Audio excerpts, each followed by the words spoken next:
नमस्कार शेतकरी मित्रांनो, बियाणे अनुदान योजना 2026 साठी अत्यंत महत्त्वाची अपडेट ही समोर आलेली आहे। हो शेतकरी मित्रांनो, आता सर्व शेतकऱ्यांना या बियाणे योजनेसाठी अर्ज करता येणार आहे।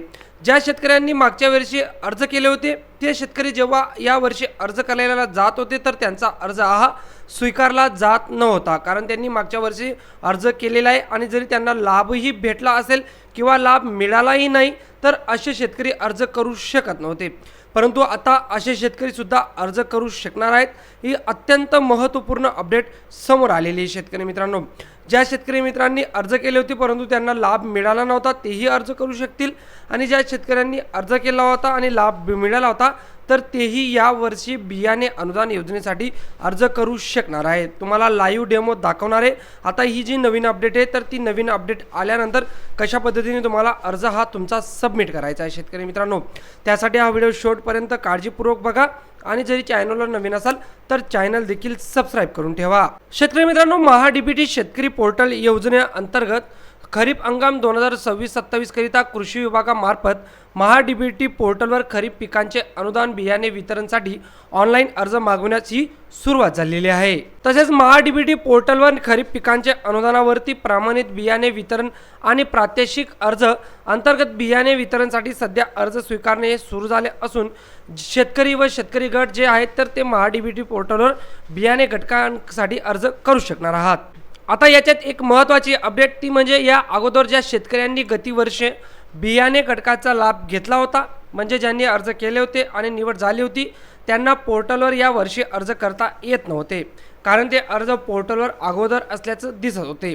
परंतु आता जुने अर्ज हे डिपार्टमेंट कॅन्सल झाले आहेत, तर आता सर्व शेतकरी हे बियाणे घटकासाठी ऑनलाईन अर्ज सादर करू शकणार आहात। परंतु यानंतर बऱ्याच शेतकऱ्यांना अर्ज करताना काही महत्त्वाचा जो प्रॉब्लेम आहे तर तो प्रॉब्लेम सुद्धा फेस करावा लागला अर्ज करताना वेळी।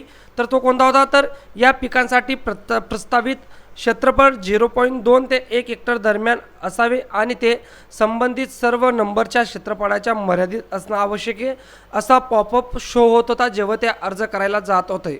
परंतु हा पॉपअपही आता याचा जो प्रॉब्लेम आहे तर तो सॉल्व्ह झालेला आहे शेतकरी मित्रांनो।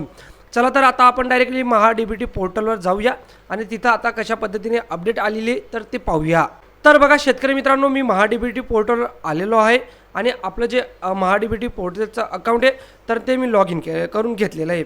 आता ज्या शेतकरी मित्रांना पहिल्यापासून प्रोसेस बघायची असेल की यासाठी जे बियाणे वितरण प्रात्यक्षिक योजना आहे यासाठी अर्ज कसा करायचा तर त्याचा एक सेपरेट व्हिडिओ मी बनवलेला पहिलेच, त्यामुळे पूर्ण प्रोसेस याच्यामध्ये काही सांगत नाही, फक्त जी अडचण येत होती जो प्रॉब्लेम तुम्हाला फेस करावा लागत होता त्या संबंधीच आपण या व्हिडिओमध्ये बोलणार आहोत।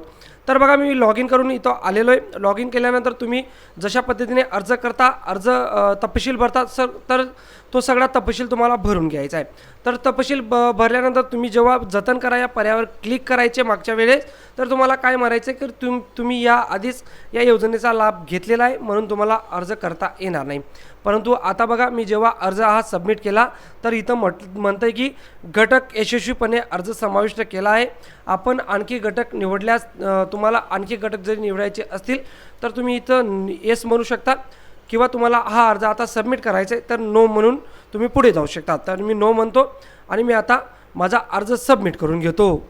तर बघा शेतकरी मित्रांनो, आता आपण बियाणाचा घटक सादर करून आपण होम पेजवर आलेलो आहे। तर इथं बघा तुम्हाला एक पॉपअप शो होत असेल हँडचा, तर अर्ज सादर करा या पर्यायावर तुम्हाला आता क्लिक करायचा आहे। तुम्ही जो तपशील भरला होता तर तो तपशील आपल्याला इथं आता सबमिट करावा लागेल। तर इथं बघा तुम्हाला पहा बटनावर क्लिक करून घ्यायचं आहे। पहा बटनावर क्लिक करून तुम्हाला इथं बघा तुम्ही बियाणे औषधे व खते म्हणजे बियाणे प्रात्यक्षिक योजनेसाठी अर्ज केला होता तर तो घटक इथं आलेला आहे। तर बघा हा घटक इथं आलेला आहे। तुम्हाला काही चेंजेस करायचे असतील अजून तर तुम्ही पहा बटनवर क्लिक करून एडिट करून चेंजेस करू शकतात। आता पे ॲप्लिकेशन फीज या पर्यायावर तुम्हाला क्लिक करायचं आहे। पे ॲप्लिकेशन फीज या पर्यायावर क्लिक केल्यानंतर मेक पेमेंट या पर्यायावर क्लिक करून हे जे 23 रुपयाचं चलन आहे तर हे तुम्ही तुमचं UPI डेबिट कार्डने करू शकतात। पेमेंट केल्यानंतर तुमचा अर्ज हा यशस्वीरित्या सबमिट होऊन जाईल शेतकरी मित्रांनो। तर अशा पद्धतीने आता सर्व शेतकरी मित्र हे बियाणे प्रात्यक्षिक योजनेचा जो लाभ आहे तर तो घेऊ शकणार आहेत। तर सर्व शेतकऱ्यांसाठी अत्यंत महत्त्वपूर्ण अपडेट महाडीबीटी पोर्टलवर कृषी विभागाने दिलेली आहे मित्रांनो।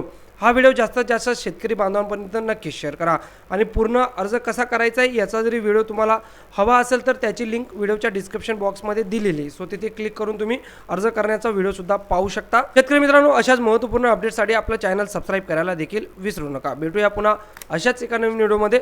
तोवर जय हिंद, जय महाराष्ट्र.